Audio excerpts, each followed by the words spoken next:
आज ही Doubtnut app download करें। Doubtnut पर होगा अब आपके सभी मैथ्स, केमिस्ट्री, फिजिक्स और बायोलॉजी डाउट्स का सफाया। बस अपने क्वेश्चन की फोटो खींचो, उसे क्रॉप करो और तुरंत वीडियो सोल्यूशन पाओ। Download now.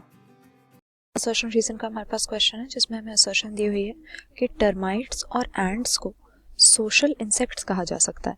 तो ये बिल्कुल सही बात है।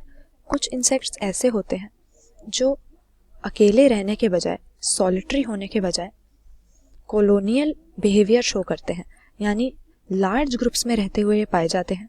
और इस तरह के सोशल इंसेक्ट्स की कॉलोनी में कुछ कैरेक्टरिस्टिक फीचर्स होते हैं।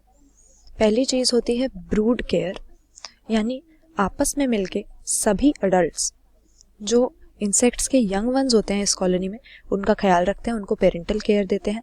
और दूसरी चीज़, यहाँ पर डिवीजन ऑफ लेबर हमें मिलेगा, यानी इंसेक्ट्स की अगर कोई कॉलोनी है तो वहाँ पर सारी एक्टिविटीज़, चाहे वो रिप्रोडक्शन से रिलेटेड हो, फॉरेजिंग से रिलेटेड हो, फूड डिराइव करने से रिलेटेड हो, सबका डिवीजन हुआ रहता है कि कौन सा इंसेक्ट कौन सी एक्टिविटी को कैरी आउट करेगा। तो हम कह सकते हैं कि एक तरह से एक हायरार्की यहाँ पर बनी हुई है। इस तरह का बिहेवियर टर्माइट्स में, एंट्स में और इसके अलावा कुछ वास्प्स और बीज में भी हमें देखने को मिलता है, जिसका बहुत ही कॉमन एग्जांपल हनी बी है हमारे पास। तो ये सोशल इंसेक्ट है, ये बात तो सही है, लेकिन रीज़न इसका हमें दिया कि अपने नेस्ट में ये फंगस गार्डन्स बनाते हैं।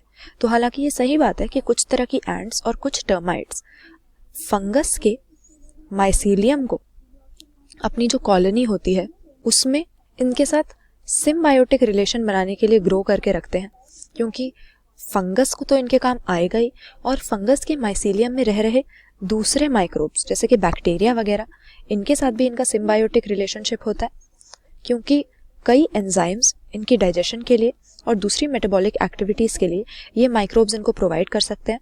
तो देखा जाता है कि इनके नेस्ट के ऊपर कई बार ये सॉइल के माउंट्स बना लेंगे, यानी टीले होते हैं जिनके अंदर इनकी कॉलोनीज होती हैं।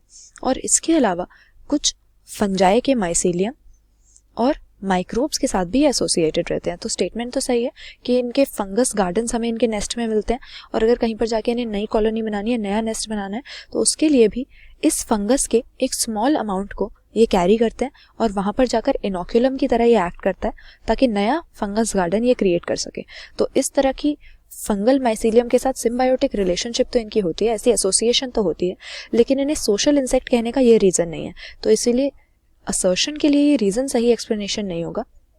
हालांकि सोशल इंसेक्ट्स हैं, ये बात सही है, मगर इसका रीज़न ये है कि ये कॉलोनियल बिहेवियर इनका होता है। बहुत सारे इंसेक्ट्स आपस में ग्रुप में रहते हैं जिसमें वो ब्रूड केयर देते हैं अपने यंग वंस को, और डिवीजन ऑफ लेबर करके एक हायरार्की में रहते हैं।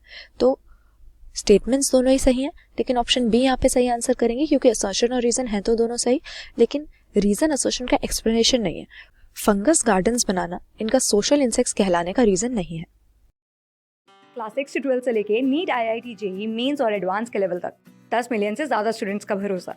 आज ही डाउनलोड करें डाउटनेट ऐप या व्हाट्सएप कीजिए अपने डाउट्स 8400 400 400 पर।